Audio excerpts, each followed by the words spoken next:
અમથા નથી કહેવાતું કે હિન્દકી રાજપૂતાનિયાથી રાજપૂતાનીઓને ત્યાગ એટલે બલિદાન કેવું કોઈ શબ્દો નથી, પણ છતાંય આવા ત્યાગની મૂર્તિને યાદ કર્યા વગર રહેવાય નહીં, કારણ કે આ વાત આજની નારીઓને ઘણું કહી જાય છે. શું વાત કરું આ દેશની નારીઓના અદ્ભુત બલિદાનની, ત્યાગની અને સમર્પણની. ખરેખર નારી એ ત્યાગની મૂર્તિ છે, એમાં કંઈ ખોટું નથી. અને વાત જો ત્યાગ, બલિદાન, શૌર્ય અને સ્વાભિમાનની હોય તો ક્ષત્રિયાણીઓ એમાં અવ્વલ સ્થાન ધરાવે છે. એવી જ એક ગર્ભવતી ગરાસણીના શૌર્યની વાત આજે આપણે આ વિડીયોમાં કરીશું, જેની વાત મેઘાણી સાહેબે સૌરાષ્ટ્રની રસધાર ભાગ 1માં કરી છે. ગેમાભાઈ, આ દીકરીને આજ એને સાસરે મૂકવા જવા છે, તમે સાથે જશો ને? ના દરબાર, 3% જ્યાં જોખમ ન હોય ત્યાં મારું ઓળાવું ન હોય. ગેમાનું ઓળાવું તો 5-25 હજારના દાગીના હોય એવા ગામત્રામાં જ ટીપે, બીજા સપારડા ઘણા છે.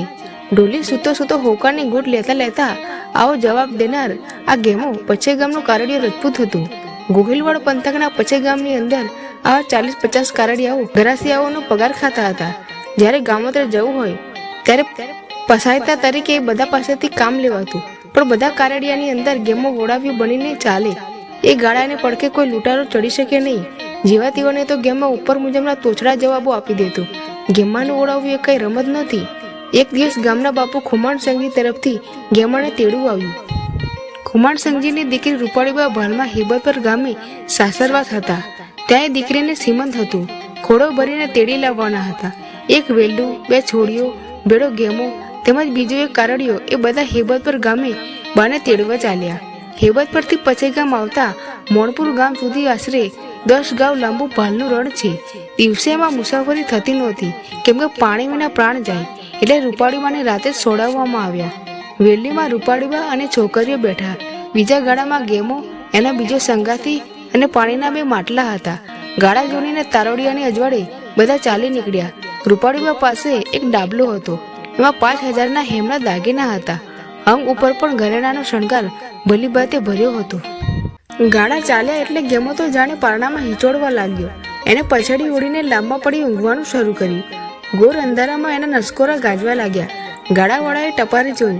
ગેમાભાઈ, રાત અંધારી છે, ઊંઘવા જેવું નથી હો બાપા, હોશિયાર રહેજો. ગેમાએ જવાબ દીધો, એલા ઓળખશ તું આ ગેમાને?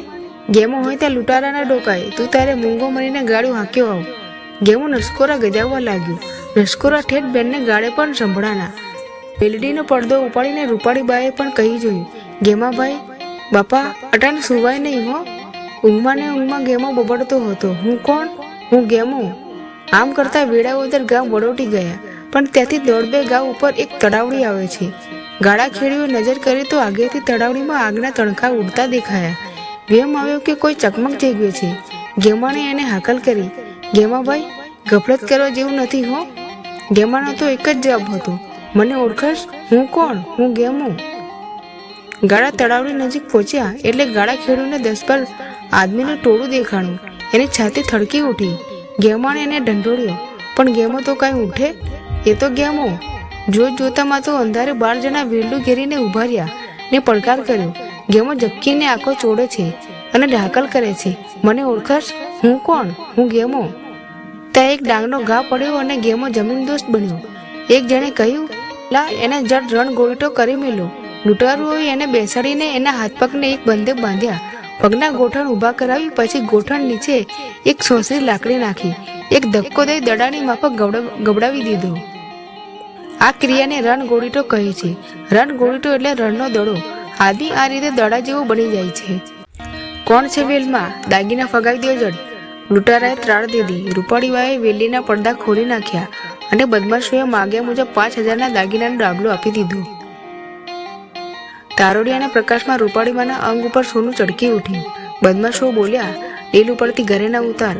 બાઈએ બધા ઘરેણા ઉતાર્યા. બાકી રહ્યા માત્ર પગના કડલા સોત ઉતાર. બદમાશોએ બૂમ પાડી. બાઈ વિનવા લાગ્યા, ભાઈ આ નરેડીના નક્કર કડલા છે ને ભીડેલા છે. વળી હું ભરે પેટે છું, મારાથી નહીં ઉગડે, માટે આટલેથી ખમૈયા કરો ને મારા વીરા. સફાઈ કરમાને જેટ કાઢી દે. ત્યારે લો તમે જ કાઢી લ્યો. એમ કહી રૂપાળીબાએ વેલીમાં બેઠા બેઠા પગ લાંબા કર્યા. પોતાના જંતરડાની મજબૂત દોરીઓ ભરાવીને સામસામા 2 કોળીઓ કડલા ખેંચવા લાગ્યા અને બીજા વાતોમાં રોકાઈ ગયા. કોઈનું ધ્યાન નહોતું. રૂપાળીબાએ ત્રાસી નજર નાખી. બીજું કાંઈ તો ન દેખ્યું, પણ ફક્ત ગાડાના આડા દેખ્યા. વિચાર કરવાનો ત્યાં વખત નહોતો.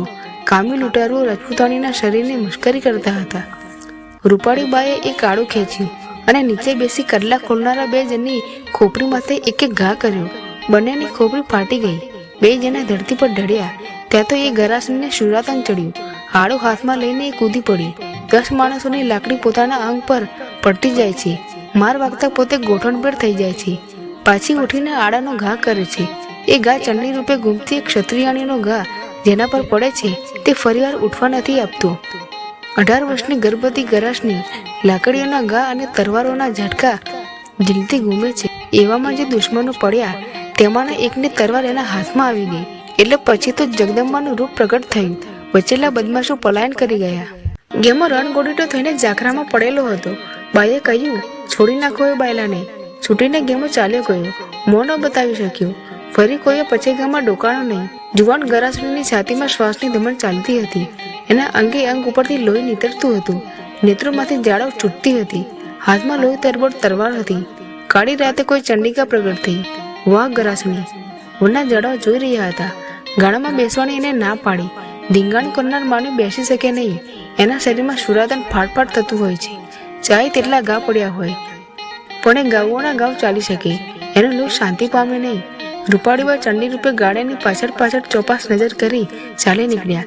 સવાર પડ્યું. ત્યાં મોણ પરનું પાદર આવ્યું. એ એમના મામા દાદબાનું ગામ હતું. મામાને ખબર મોકલ્યા કે જટ કસુંબો લઈને આવી. કસુંબો લઈને મામા હાજર થયા. દીકરીને જખમોની પીડા ન દેખાય માટે કસુંબો લેવડાવ્યો.